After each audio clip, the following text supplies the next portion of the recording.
Bismillahirrahmanirrahim. Assalamualaikum warahmatullahi wabarakatuh.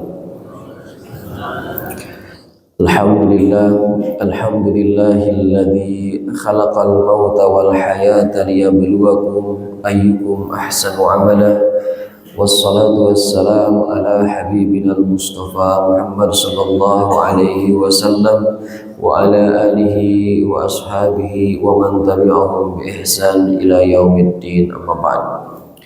Puji syukur kita panjatkan kehadirat Allah Subhanahu wa taala, salawat dan salam semoga senantiasa tercurah kepada baginda Nabi besar Muhammad sallallahu alaihi wasallam.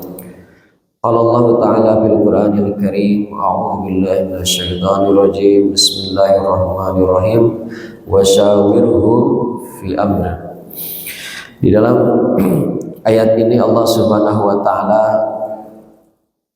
memberikan sebuah syariat kepada kita tentang bagaimana kita menghadapi berbagai problematika kehidupan dan juga berbagai perbedaan, karena pada prinsipnya manusia itu memiliki keinginan yang berbeda-beda, sehingga dengan adanya keinginan yang berbeda-beda tersebut perlu ada kesatuan, kesepakatan, kesatuan persepsi untuk menjalaninya.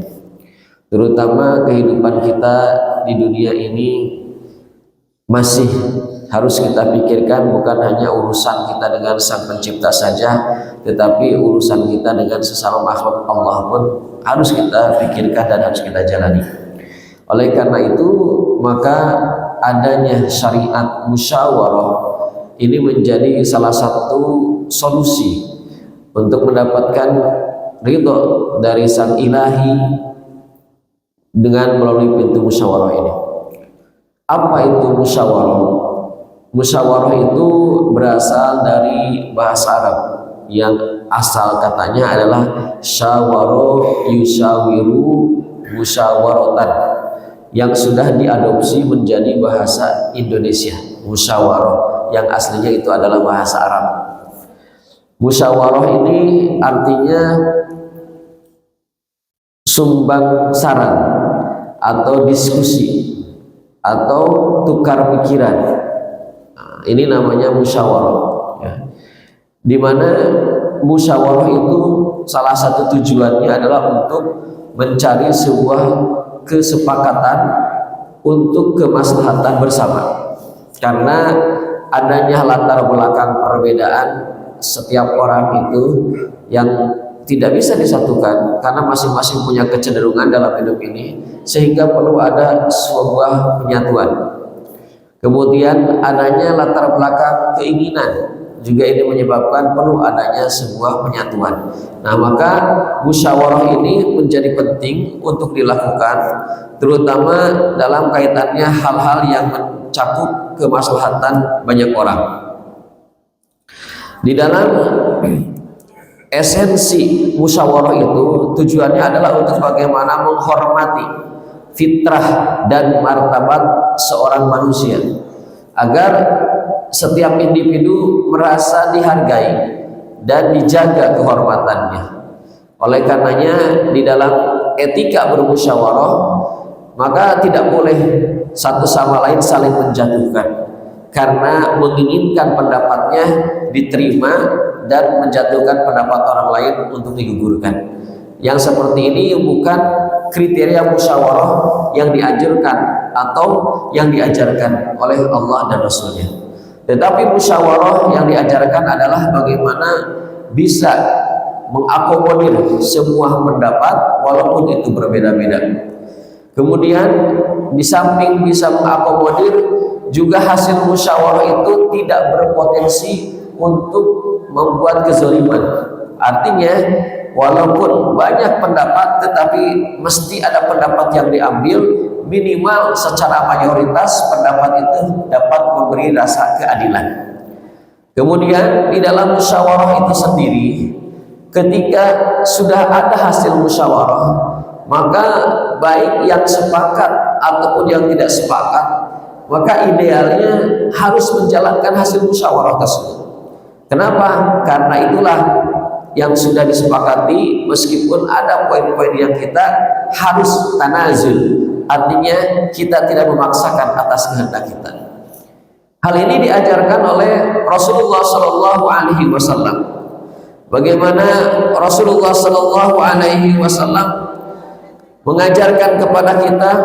Yang pertama, ketika Rasulullah Shallallahu Alaihi Wasallam meminta saran kepada istrinya.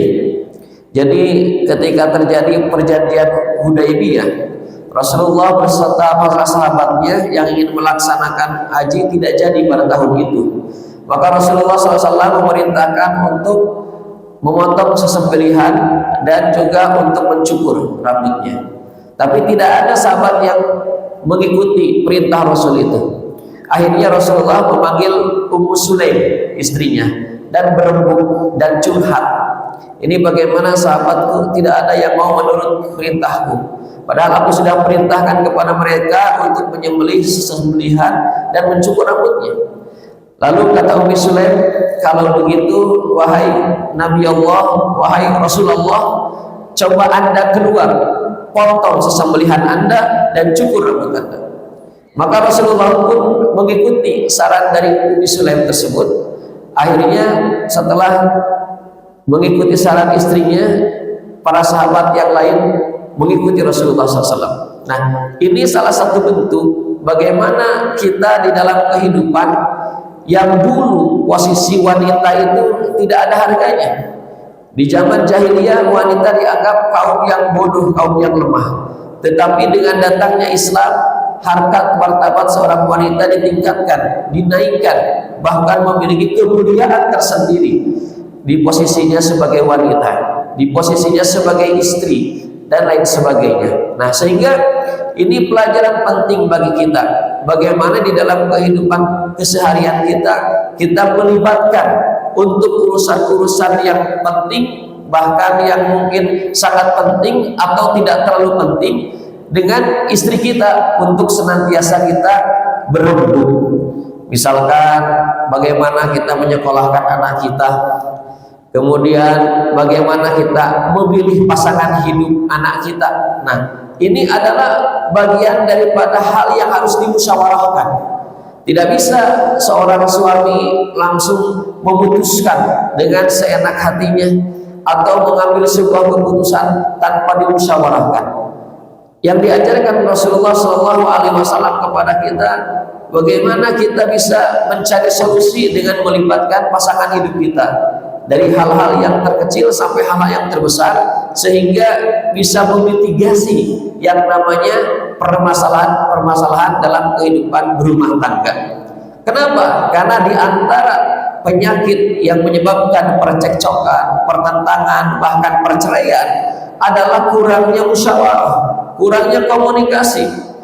Mungkin suami punya gaji dengan nominal 10 juta, dia tidak terbuka, kemudian istri curiga, digunakan untuk kebutuhan yang tidak diketahui, padahal suami bisa saja dia punya hutang atau dia memberikan sebagian kepada orang tuanya, tetapi akibat tidak adanya komunikasi yang baik, tidak adanya musyawarah, akhirnya menjadi sebuah bumerang yang menyebabkan bukan hanya percekcokan, bukan hanya pertengkaran, tapi bisa jadi kepada perceraian. Inilah bahayanya ketika tidak ada musyawarah, tidak adanya kepercayaan antara pasangan hidup, yaitu suami dengan istri. Kemudian bagaimana dicontohkan juga musyawarah antara orang tua dengan anak.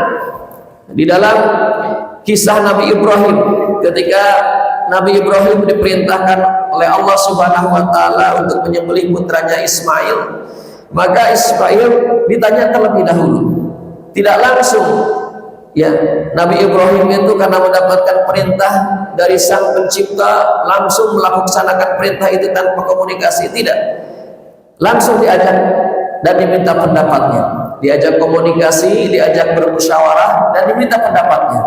Aku mendapatkan perintah dari Allah untuk menyembelihmu wahai anakku, bagaimana menurutmu? Lalu anaknya itu, jika itu adalah perintah Allah, maka laksanakan.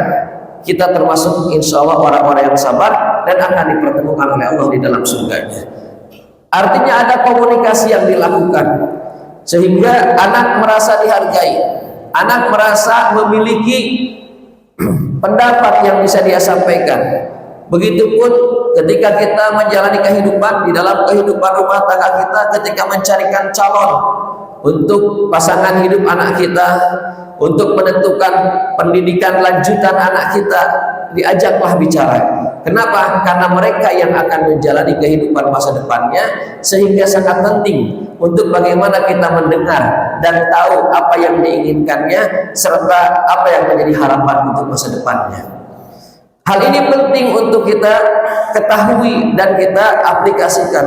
Kenapa? Kalau tidak akan menjadi sebuah masalah besar di kemudian hari yang akhirnya seorang anak akan dengan mudah menyalahkan kedua orang tuanya karena dia tidak diajak untuk bermusyawarah.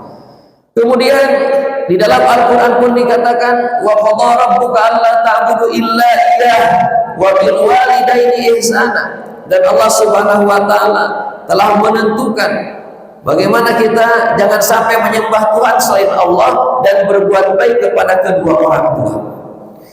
Berbuat baik kepada kedua orang tua diantaranya juga meminta saran, bermusyawarah.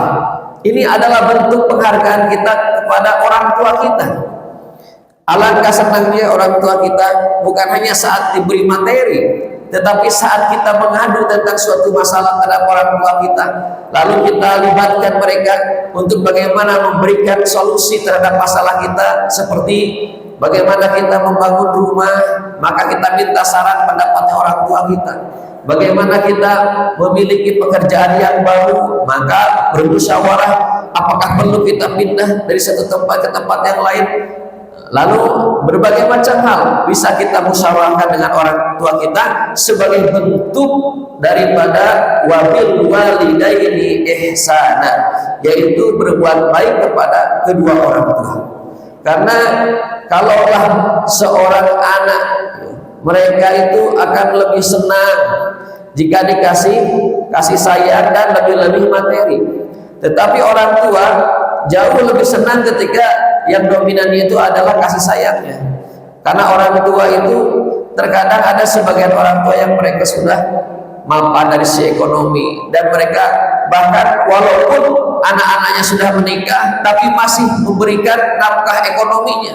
Tidak sedikit ada orang tua yang punya anak perempuan, lalu dia masih memberikan nafkah untuk anak perempuannya tersebut padahal anaknya sudah pada menikah. Ini bukti kasih sayang daripada orang tua terhadap anaknya. Maka buktikan juga kasih sayang kita terhadap orang tua kita, salah satunya yaitu dengan bagaimana kita mengajak mereka untuk bermusyawarah. Musyawarah ini sangat penting karena di dalam musyawarah itu ada ide-ide yang disatukan, ada gagasan-gagasan yang akan tertuang, sehingga dengan hasil musyawarah jauh akan lebih baik dibandingkan dengan keputusan yang diambil oleh individu-individu atau sendiri-sendiri atau tidak melibatkan orang lain. Kemudian setelah kita mungkin sering bermusyawarah dengan pasangan hidup kita, dengan anak kita, dengan orang tua kita, kita juga dicontohkan oleh Rasulullah SAW bagaimana bermusyawarah dengan sahabat-sahabat kita, teman-teman kita. Kita lihat bagaimana ketika terjadi perang Khandaq, Rasulullah SAW pada saat itu bermusyawarah dengan para sahabatnya. Ini ada musuh umat Islam, kaum kafir Quraisy, mereka mau menyerang kita. Mereka dengan membawa pasukan yang besar 10.000, sementara jumlah pasukan kita sedikit. Maka ketika dimusyawarahkan ada ide dari Salman Al-Farisi, sudah kita ini mau berperang dan mau diserang, maka sebaiknya kita membuat parit, karena di komunitasku atau di suku kami biasanya kalau perang mereka menyerang dari luar, kita yang dari dalam menyediakan parit, maka dibuatlah parit. Jadi ini adalah bagian daripada musyawarah yang dilakukan oleh Rasulullah SAW bersama dengan para sahabatnya. Kemudian juga ketika terjadi perang Uhud, Rasulullah SAW bertanya kepada para sahabatnya, Bagaimana kita akan diserang oleh 3.000 pasukan, 200 menggunakan kuda, 700 menggunakan unta, dan sisanya mereka jalan kaki, sementara kita punya pasukan cuma 1.000 orang. Lalu diberi saran oleh para sahabat Nabi, "Ya Rasulullah, Anda harus turun bersama kami, kita sambut mereka untuk perang Uhud." Maka Rasulullah SAW mendengarkan saran dari para sahabat yang tersebut, dan dengan saran-saran tersebut maka hasilnya positif ataupun negatif itu adalah sebuah kesepakatan. Jangan sampai kita ini mengambil keputusan-keputusan yang menyangkut untuk kemaslahatan banyak orang. Ketika keputusan itu baik dan berefek positif, maka kita mengakui dan mengatakan itu adalah hasil jerih payahmu. Sementara ketika itu buruk, maka kita tidak bertanggung jawab. Yang demikian adalah bukan seorang mukmin yang diharapkan oleh Allah dan Rasulnya.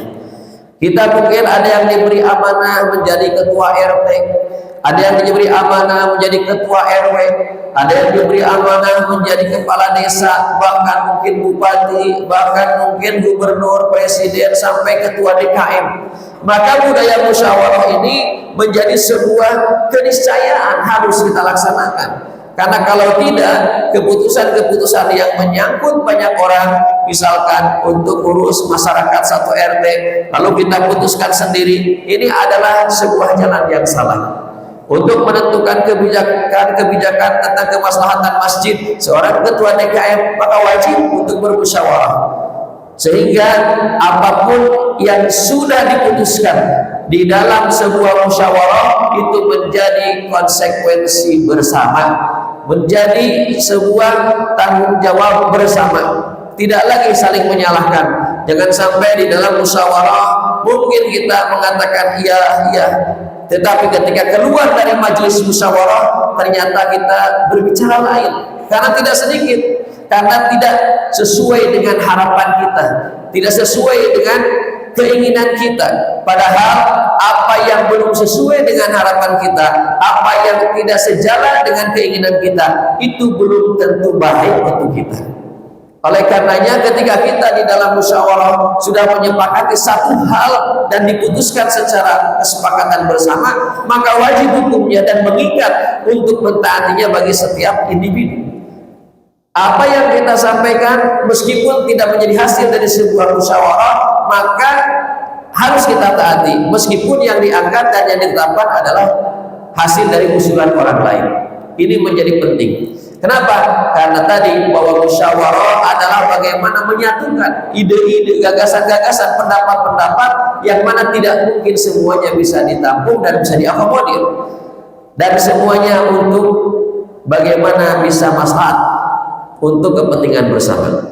Di dalam kitab Ta'limul Muta'alim dikatakan bahwa ada 3 golongan manusia. Yang pertama rajulun, yang kedua nisfu rajulin, dan yang ketiga la syai'. Siapakah rajulun itu? Rajulun itu man lahu ra'yun wa yusyawir. Yang dinamakan laki-laki sejati itu adalah mereka yang memiliki ide dan gagasan lalu mengajak orang lain untuk bermusyawarah dalam rangka menggodok ide dan gagasan tersebut. Jadi kalau misalkan laki-laki sejati atau pemimpin sejati itu, dia ketika punya gagasan lalu panggil orang-orang di sekitarnya, baik itu bawahannya atau teman-temannya, maka bermusyawarah dengan mereka untuk bagaimana menguji gagasan itu. Itu namanya laki-laki sejati menurut Syekh Az-Zarnuji dalam kitab Ta'limul Muta'alim. Kemudian yang kedua nisfu rajulin. Yang tadi adalah laki-laki sejati, laki-laki tulen. Yang kedua adalah kelompok laki-laki yang setengah laki-laki. Apa mereka itu? Mereka itu man lahu ra'yun wa yusawir. Mereka punya ide, punya gagasan, tapi mereka takut untuk dibawa ke majelis musyawarah. Jadi kalau punya ide dan gagasan, langsung aja dijalankan. Misalkan sebagai ketua RT, ketua RW, ketua DKM, saya punya ide ini, jalankan. Kenapa? Kalau digulirkan ke masyarakat takut. Takut apa? Takut tidak diterima, takut didebat, takut nanti dimentahkan. Padahal itu menyangkut urusan itu banyak orang. Nah, ini adalah nisfu rajulin. Kemudian yang ketiga adalah la syai'. Siapa tuh kelompok la syai' itu? La yasalahu rajul wala yusawir. Dia tidak punya ide dan gagasan, juga tidak mau bermusyawarah. Udah tahu dia itu secara kemampuan intelektualnya lemah, secara ide dan gagasan juga nggak punya. Dia nggak pernah mau bermusyawarah dengan orang. Hidupnya itu sendiri aja. Lah, capek ngurusin orang lain. Ngapain kita ngurusin urusan orang? Urusan diri sendiri aja sibuk. Kalau kita sudah menghukumi diri kita bahwa dengan urusan diri kita ini kita terlalu sibuk, maka Allah akan sibukkan dengan urusan kita. Maka kata Rasulullah SAW, kita ini akan dibantu oleh Allah Subhanahu Wa Taala selama kita membantu saudara kita. Artinya jangan pernah kita menghukumi bahwa diri kita ini, wah kita ini udah sibuk luar biasa. Buat apa kita ngurusin urusan orang lain? Kalau demikian bisa jadi kita nanti dibuat sibuk oleh Allah dengan urusan kita sendiri, sementara kita tidak mendapatkan pahala untuk mengurusi urusan umat. Maka yang kita minta, jangan kurangi beban hidup ini, tapi kita minta untuk dikuatkan pundak ini dalam mengemban berbagai macam beban hidup. Kenapa? Karena semakin banyak beban hidup dan semakin kuat kita untuk bagaimana menahan beban tersebut, semakin besar pahala yang kita dapatkan. Kenapa? Itu menunjukkan kita adalah orang yang kuat. Bapak dan Ibu jamaah Masjid Nurul Huda yang dimuliakan Allah Subhanahu Wa Taala, tentu di dalam kehidupan kita ini tidak semuanya akan sejalan dengan keinginan kita. Akan tetapi keinginan-keinginan tersebut harus kita selaraskan bagaimana tidak berbenturan dengan keinginan orang lain.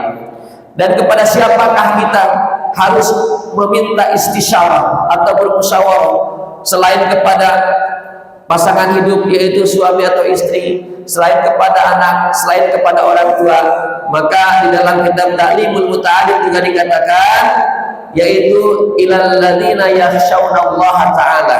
Kita beristisyarah atau meminta pendapat yaitu kepada orang-orang yang takut kepada Allah Subhanahu wa taala. Siapakah mereka orang-orang yang takut kepada Allah itu? Innama yakhshallaha min ibadihil ulama'u. Sesungguhnya orang-orang yang takut kepada Allah itu adalah para ulama.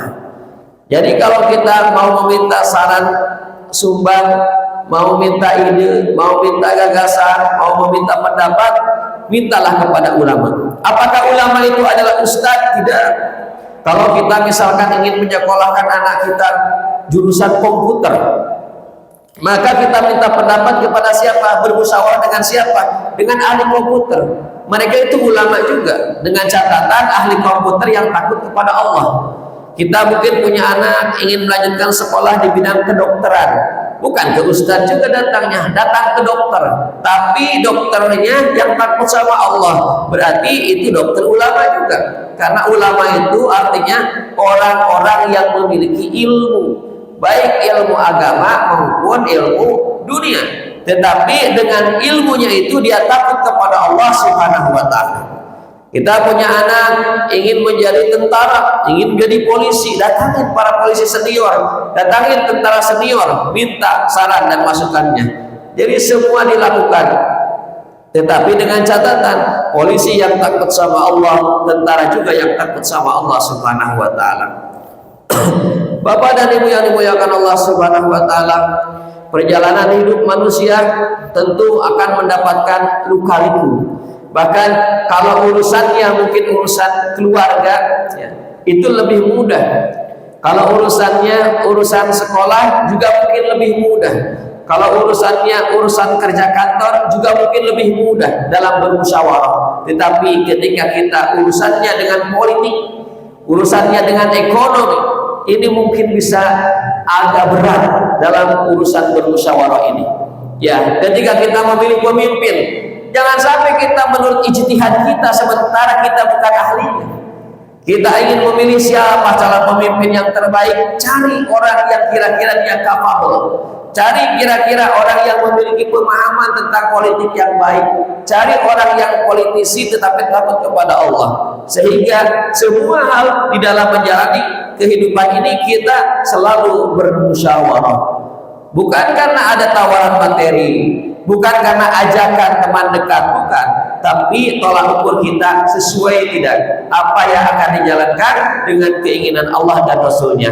Ini adalah manfaat daripada kita bermusyawarah. Bermusyawarah ketika kita meminta saran pendapat, itu namanya al-istisyarah. Jadi al-istisyarah ini sangat penting. Kalau suami ada masalah, maka istisyarah kepada istri. Istri ada masalah, maka istisyarah kepada suami. Anak ada masalah, istisyarah kepada orang tua. Jangan sampai anak kita ada masalah, ternyata istisyarahnya lebih cepat kepada temannya daripada kedua orang tuanya. Kenapa? Karena kita tidak mengajarkan bagaimana pola istisyarah itu. Oleh karenanya maka semenjak dini kita harus ajarkan kepada anak-anak kita bagaimana mereka supaya beristisyarah kepada kita sebagai orang tuanya daripada beristisyarah kepada pihak lainnya. Istisyarah ini diajarkan oleh Rasul. Istisyarah ini diajarkan oleh agama, sehingga menjadi kewajiban buat kita bukan hanya kita menjalankan istisyarah itu, tetapi kita juga mengajarkan kepada anak kita, kepada cucu kita, kepada saudara-saudara kita agar mereka terbiasa beristisyarah. Dalam bahasa singkatnya, istisyarah itu mungkin konsultasi, ya. Ketika dia ada sesuatu maksud, suatu keinginan, maka anjurkan dia untuk berkonsultasi. Kenapa? Karena ketika berkonsultasi atau bermusyawarah atau beristisyarah ada keberkahan. Ada keberkahan. Yang pertama, keberkahan karena kita menjalankan syariat Allah. Karena ini diperintahkan di dalam agama. Yang kedua, ada tambahan pandangan, ada tambahan ide dan gagasan, sehingga lebih memungkinkan untuk jauh lebih baik pendapat yang akan kita jalankan. Bapak dan Ibu yang dimuliakan Allah Subhanahu wa taala, oleh karenanya musyawarah ini bisa menjadi pintu solusi dan juga menjadi harapan kita agar mendapatkan ridho dari Ilahi ketika kita menjalankan yang namanya musyawarah. Dan musyawarah ini bukan hanya di level keluarga saja, tetapi di level negara juga. Makanya ada di dalam struktur ya kepemerintahan Islam itu ahlul hilli wal aqdi, yaitu sekelompok orang-orang yang memang ahli, ya, baik itu secara agamanya atau keilmuan dunianya. Mereka namanya ahlul hilli wal aqdi atau majlis syuro, yaitu dewan yang merumuskan, yang menjadi referensi bagi umat bagaimana permasalahan-permasalahan umat bisa diselesaikan atau minimal bisa dimitigasi. Jika terjadi problematika yang sulit untuk diselesaikan, maka majelis syuro ini menjadi referensi bagi umat. Maka di dalam kehidupan kita, keluarga ini harusnya menjadi referensi. Keluarga ini adalah majelis syuro bagi anak-anak, bagi cucu-cucu, bagi siapapun. Ketika ada permasalahan, maka lari ke majelis syuro. Siapa ketua majelis syuro di dalam keluarga kita? Yaitu seorang bapak. Jadi seorang bapak ini adalah ketua majelis syuronya. Ketika ibu tidak mampu untuk menanggung beban, maka bapak harus mampu. Ketika kakak tertua tidak mampu menanggung beban, maka orang tua yang jadi bapak harus mampu. Oleh karenanya beban dan tanggung jawab seorang bapak jauh lebih besar daripada seorang ibu. Kenapa? Karena tuntutannya kepada seorang bapak jauh lebih besar, tanggung jawabnya juga jauh lebih besar. Mudah-mudahan dengan adanya materi ini kita bisa menjalankan jauh lebih maksimal musyawarah ini. Mungkin sering kita jalankan, akan tetapi masih perlu untuk terus kita tingkatkan. Karena ini sudah kita ketahui bahwa musyawarah adalah juz'un minad din, bagian daripada ajaran agama. Maka oleh karenanya setiap hal mulai sekarang bisa kita musyawarahkan dengan cara musyawarah yang terbaik, baik dengan pasangan hidup kita, suami atau istri, ataupun dengan anak kita, maupun dengan orang tua kita, atau mungkin dengan orang-orang saleh yang ada di sekitar kita. Demikian yang bisa disampaikan sebagai bahan untuk diskusi pada pagi hari ini. Barangkali ada yang ingin ditanyakan, dipersilakan. Bapak atau Ibu yang mau bertanya, silakan.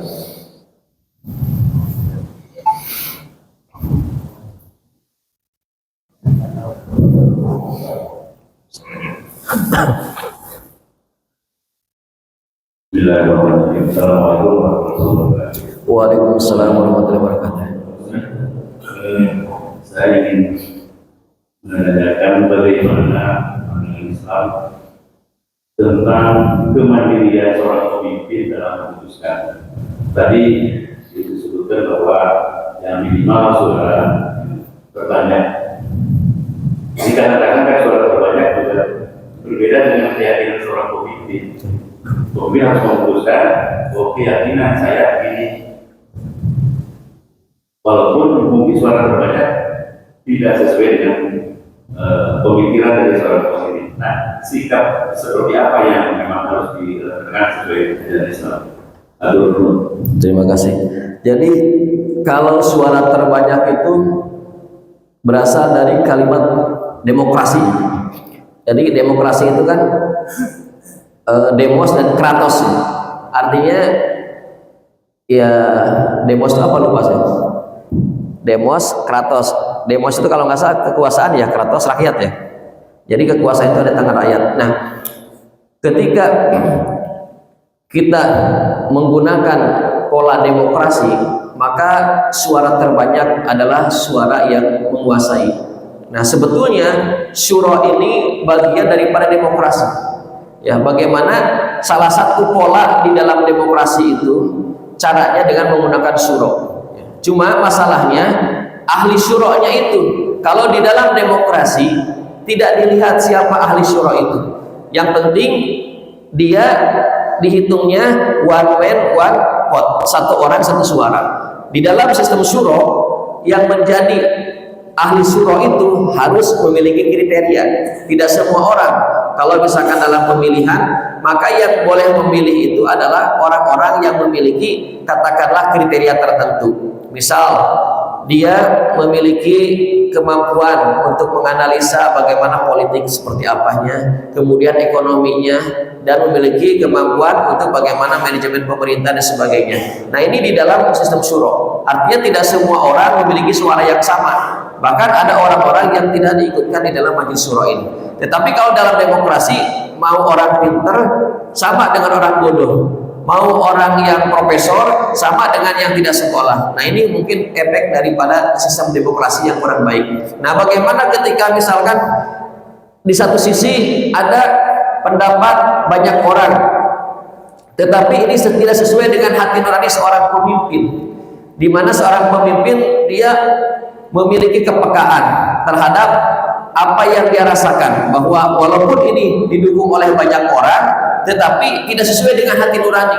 Nah, kalau landasan pemimpin itu punya perasaan itu adalah landasannya iman, landasannya adalah ilmu, ya, maka harus berani mengambil sebuah keputusan. Dalam artian berseberangan dengan keputusan banyak orang, yang notabene keputusan banyak orang ini orangnya bukan orang-orang pinter. Tapi kalau misalkan keputusan banyak orang yang memutuskan di dalamnya adalah orang-orang soleh, orang-orang pinter, maka seorang pemimpin harus tanazul, mundur ya, harus mengalah dia. Misalkan nih, ada keputusan banyak orang, di dalamnya orang-orang soleh semua. Ya, dia memberikan sebuah keputusan, memutuskan keputusan, orang-orang soleh semua di dalamnya, maka seorang pemimpin walaupun ada di dalam hatinya dia, ini tidak sesuai menurut saya. Ini bisa jadi karena hawa nafsu. Kenapa? Karena ini kelompok orang-orang soleh, orang-orang yang terpelajar, orang-orang yang memiliki kapabilitas. Maka sebaiknya dia tanazul dari hasratnya tuh untuk berbeda dengan banyak orang ini. Tetapi kalau misalkan berbeda dengan banyak orang, dan yang banyak orang ini campur aduk, orang yang tidak terpelajar, orang yang katakanlah tidak memiliki kapasitas untuk menentukan keputusan dan sebagainya, lalu seorang pemimpin hatinya tergugah, wah ini menurut hati nurani tidak sesuai, maka dia harus tingkatkan, harus keluarkan ya kemandiriannya bahwa ini tidak sesuai, maka dia sampaikan meskipun punya resiko resistensi, akhirnya mungkin bisa dia jatuh, maka dia tetap harus menyampaikan itu ketika itu sebuah kebenaran. Kenapa? Komunitas yang mengambil syura bukan orang-orang yang memiliki kapasitas untuk syura tersebut. Begitu, Mas. Baik, saya ada lagi yang mau bertanya. Di waktu masih 30 menit.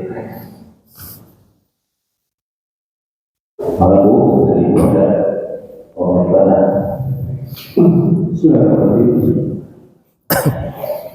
Menarik sekali apa yang diberikan oleh Pak Ustadz tadi. Ajaran Islam begitu mulianya, begitu tingginya, ada contohan oleh Rasulullah. Semua itu kalau dari saya dengar itu dasarnya kejujuran, akhlak ulama. Jika kita kaitkan dengan masa kekinian, di mana di negara kita yang sedang hangat-hangatnya sekarang adalah pilpres dan lain-lain atau pilkada segala itu. Kalau kita melihat musyawarah yang dilakukan oleh pemerintah kita ini, mohon maaf kadang-kadang tidak berdasarkan kepada kejujuran, berdasarkan kepada kepentingan Muhammad, bahwa kadang-kadang bisa diberikan dengan keluarga seperti itu. Tidak melihat kepada kenyataannya, musyawarah itu berdasarkan kepada kepentingan. Misalnya kita lihat apa yang ada di negara kita ini, partai-partai dikumpulkan, tapi mereka disandera ketuanya dengan hal-hal tertentu, sehingga mereka itu membuat kesepakatan itu bukan atas dasar kejujuran, tetapi mungkin karena takut, karena belum nanti partainya akan begini atau begini. Itu yang membuat orang-orang mungkin yang ada seperti saya ini agak mudah dengan apa yang ada terjadi di negara kita ini. Saya tidak tahu apa itu karena pemikiran saya dulu atau mungkin bagaimana, tapi tidak pada kenyataannya orang-orang yang seperti yang banyak sekali di Indonesia, artinya mungkin lebih dari 50%. Bisa jadi saya tidak percaya seperti itu, tapi kalau misalnya kondisi negara kita seperti itu bagaimana Ustaz? Apakah kita harus menyerahkan begitu saja, atau kita harus karena pada dasarnya kita ini rakyat biasa, jadi samping nawa atau nanti itu gimana?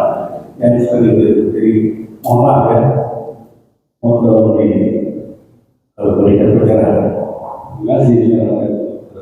Waalaikumsalam warahmatullahi wabarakatuh. Nah, ini juga menjadi bagian daripada kewajiban kita, bahwa melek politik itu sangat penting, karena kita ketika tidak peduli dengan politik, tidak peduli dengan ekonomi, berarti kita mengimani Islam secara parsial. Apa tuh minu nabi ba'dil kitab wa takfurun nabi ba'd? Apakah kalian mengimani Islam ini hanya sebagian aja, lalu kita mengingkari sebagian lain? Artinya apa? Politik adalah bagian daripada agama, ekonomi bagian daripada agama, seperti halnya sosial dan budaya bagian daripada agama. Nah, sehingga ketika ada parsialisasi, pemisahan antara urusan, oh ini urusan politik, urusan dunia, ke masjid semangat, ketika orang ada pemilihan umum kita diam saja, wah ini urusan dunia, berarti kita termasuk daripada bagian orang yang terkena penyakit itu. Maka harusnya kita bangkit, bahwa ketika kita berharap pemimpin yang baik, karena pemimpin itu lahir dari masyarakat, maka kita masyarakat yang harus bagaimana mulai membangun, mulai generasi anak cucu kita. Jadi dimotivasi anak cucu kita tidak lagi hanya jadi pengusaha saja, tidak lagi hanya jadi ustaz saja, tidak, tapi mulai sekarang bagaimana kita bisa mendoktrin anak-anak kita. Harus ada salah satu di antara kita yang jadi anggota dewan, harus ada salah satu di antara kita yang menjadi menteri, harus ada di antara salah satu anak kita yang aktif di badan legislasi ataupun yudikatif ataupun eksekutif. Nah, ini akan lahir karena ketika kita berharap kepemimpinan kita seperti pemimpinnya Rasulullah. Bagaimana bisa enggak? Ya, di masa Rasulullah anak buahnya siapa? Abu Bakar, Umar, Utsman, Ali. Ya, di zaman sekarang kita berharap pemimpin seperti Abu Bakar atau seperti Umar. Siapa kita? Oleh karenanya kepemimpinan itu akan menjadi baik kalau lahir dari masyarakat ini keinginan untuk melahirkan generasi-generasi para pemimpin yang baik. Salah satunya didorong anak-anak kita ya sisakan satu untuk menghafal Quran, satu untuk pengusaha, satu lagi untuk menjadi politisi. Kenapa? Kalau kita tidak memulai untuk meregenerasi menjadi politisi yang baik, orang lain tidak ada yang memikirkan itu gitu. Kalau kita di masjid nggak berbicara politik, ya tetap politik dibicarakan di pasar yang transaksional.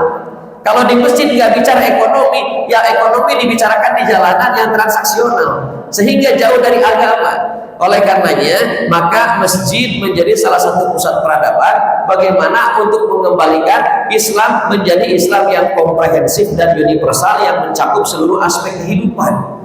Ustadz harus paham politik, Ustadz belajar juga ekonomi. Seperti halnya politisi harus belajar agama juga, ekonom belajar agama juga, sehingga ada titik temu nantinya. Tapi kalau selama itu tidak ada penyatuan, tetap akan ada pemisahan. Yang politisi berjalan di jalannya, yang ekonom berjalan di jalannya, yang Ustadz berjalan di jalannya. Harapan kita untuk berubah sulit. Oleh karenanya, maka ketika kita menemukan fenomena-fenomena yang ganjil, yang tidak sesuai dengan ketentuan-ketentuan agama, protes sesuai dengan kemampuan kita. Karena di dalam undang-undang kita diajarkan, ketika tidak sesuai, maka kita boleh berdemonstrasi. Wah, ada KKN, boleh berdemonstrasi sesuai dengan aturan undang-undang yang berlaku. Artinya kita tidak melanggar undang-undang. Di dalam ketentuan undang-undang diperbolehkan. Ketika ada undang-undang pilkada yang tersakiti, maka masyarakat berbondong-bondong keluar. Selama itu sesuai dengan aturan-aturan ketentuan hukum yang berlaku, maka itu baik. Jadi jangan sampai kita itu nggak ngaruh kepada kita. Siapapun yang jadi pemimpinnya tetap aja kita ini kuli. Siapapun yang memimpin Purwakarta tetap aja kita ini kerja di pabrik. Nggak ada istilah kata-kata itu. Berarti kalau itu kita tidak merasa sayang dengan anak cucu kita ke depan. Mulai kapan kita akan berubah kalau tidak dimulai dalam diri kita? Mulai kapan kita akan berubah kalau kita tidak mempersiapkan generasi kita untuk ke depan? Maka mulai hari inilah titik awal kita, al-muntolak al-asasi, untuk kembali kepada keinginan kita bahwa selaras apa yang dilakukan oleh politisi, apa yang dilakukan oleh ekonom, apa yang dilakukan oleh agamawan itu bermuara kepada ibadah. Maka perubahan itu ada di tangan-tangan kita semuanya. Mau nggak kita berubah? Demikian Pak. Baik, ada lagi ibu-ibu, maka Bu, saya nanya.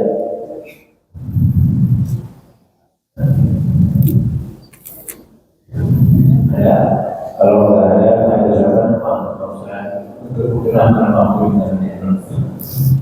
Baik, jadi semalam itu saya tuh sebetulnya full ya. Dari kemarin sore kebetulan saya punya amanah baru. Jadi saya diamanahi sekarang menjadi kaprodi di International Open University. Itu kampusnya di Gambia. Nah, saya menjadi kaprodi untuk program S1 S2 Islamic Studies dan bahasa Arab. Nah, jadi kemarin tuh habis menguji ya tesis-tesis, kemudian juga semalam saya juga ngajar tentang metodologi penelitian sampai malam. Nah, makanya ini juga undangannya baru kemarin mendadak gitu. Maka semalam kebetulan ada founder mobilnya rusak di kilometer 76. Akhirnya saya jam 10 malam datang untuk menjemput founder pesantren di kilometer 76. Dari kilometer 76 ternyata saya ngejemput, mobil saya dibawa ke Jakarta. Saya bawa mobil yang rusak dibawa ke bengkel. Nungguin saya di sini sampai dengan pukul 3 malam. Nggak tidur 3 malam. Nah, habis 3 malam baru mobil saya datang ngejemput ke sini. Setelah itu jam 3:30 baru dari rumah saya ke sini. Nah, jadi alhamdulillah masih sempat. Tadinya mungkin kalau ketiduran nggak jadi ngisi pengajiannya. Jadi ini di luar prediksi ya, di luar prediksi. Akhirnya ini juga masih sambil ke bawah ngantuk juga. Nah, alhamdulillah dengan adanya amanah-amanah baru ya kita bisa lebih maksimal lagi menjalankan tugas-tugas yang baru tersebut. Nah, Bapak dan Ibu yang dimuliakan Allah Subhanahu wa taala, tentu kita di dalam hidup ya ingin yang namanya husnul khatimah. Dan husnul khatimah itu yaitu akhir hidup yang baik. Akhir hidup yang baik itu apakah pas ketika kita meninggal dunia banyak harta? Bukan. Apakah ketika kita meninggal dunia berada di posisi jabatan yang tinggi? Bukan juga. Apakah ketika tingkat popularitas kita mencapai popularitas yang tinggi juga tinggi? Bukan juga. Tetapi yang namanya husnul khotimah adalah ketika kita meninggalkan dunia ini dalam kondisi kita sedang menjalankan agama ini. Dalam kondisi sedang menjalankan agama ini, termasuk ketika kita sedang bermusyawarah, itu adalah di antara kita sedang menjalankan agama.